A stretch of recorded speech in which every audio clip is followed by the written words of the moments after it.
आध्यात्मिक शक्ति अक्षीण हो चुकी है, जो कि इस महामारी के प्रकोप के सामने पस्त होते दिखाई दे रहे हैं। दोस्तों, गौर करने वाली बात यह है, हम बड़े बड़े मंदिरों में जाकर पूजा करते हैं,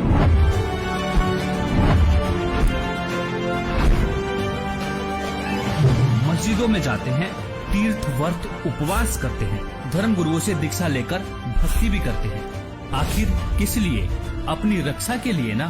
और दूसरी तरफ हिंदू धर्म के प्राचीनतम और आधारभूत सदग्रंथों में से एक ऋग्वेद के मंडल नंबर 10 के सूक्त 161 पर परमेश्वर के गुणों में लिखा हुआ है, यदि किसी रोगी की जीवन शक्ति समाप्त हो, यदि वह सीमा से भी परे हो गया है, यदि वह मृत्यु के सन्निकट चला गया है, तो भी उसे मैं भारी कष्टप्रद रोग के पंजे से मुक्त कराऊं तथा उसे 100 वर्ष अर्थात 100 वर्ष के जीवन हेतु बल संपन्न करूं। दोस्तों, यह सुन आप यह भी कहेंगे कि यह तो किताबी बातें हैं, ऐसे कैसे हो सकता है?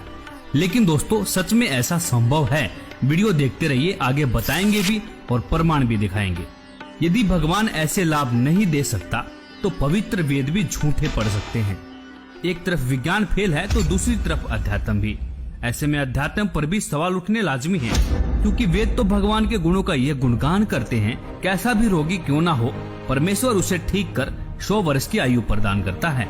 तो आखिर क्यों इन धर्म गुरुओं के पास जाकर भक्ति करने से हमें इस महामारी से राहत नहीं मिल रही है?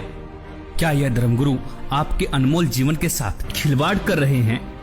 क्या इनके पास कोई आध्यात्मिक समाधान नहीं है जो जनता के कल्याण के लिए सामने नहीं आ रहे हैं?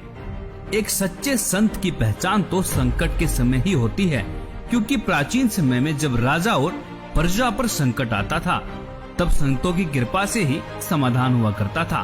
परमेश्वर की भक्ति तो निरोगी काया और सुख शांति के लिए की जाती है। और इसी संदर्भ में कबीर परमेश्वर जी ने भी कहा है कि संत शरण में आने से आई टले भला, जय भाग्य में मृत्यु हो तो कांटे में टल जा। मतलब यदि मृत्यु भी होनी हो, कांटे जैसे दुख में मृत्यु टल जाएगी। दोस्तों, ऋग्वेद से साबित हुआ कि परमेश्वर की शक्ति के सामने विज्ञान शून्य है, क्योंकि जिस परमेश्वर ने मानव को बना चलाया, क्या उसे स्वस्थ करने में समय लगेगा? नहीं ना। दोस्तों, ऐसे में इस बात को भी दरकिनार नहीं करना चाहिए कि इस संकट की घड़ी में हमारे आध्यात्मिक धर्म गुरु क्या रोल अदा कर रहे हैं। कोई भी धर्मगुरु सामने आकर यह विश्वास नहीं दिला पा रहे हैं कि मानव जाति पर मंडरा रहे महासंकट से किस प्रकार से बचा सकते हैं। और दूसरी तरफ एक संत के शिष्य माननीय प्रधानमंत्री जी को लाखों पत्र लिखते हैं, लाखों ईमेल करते हैं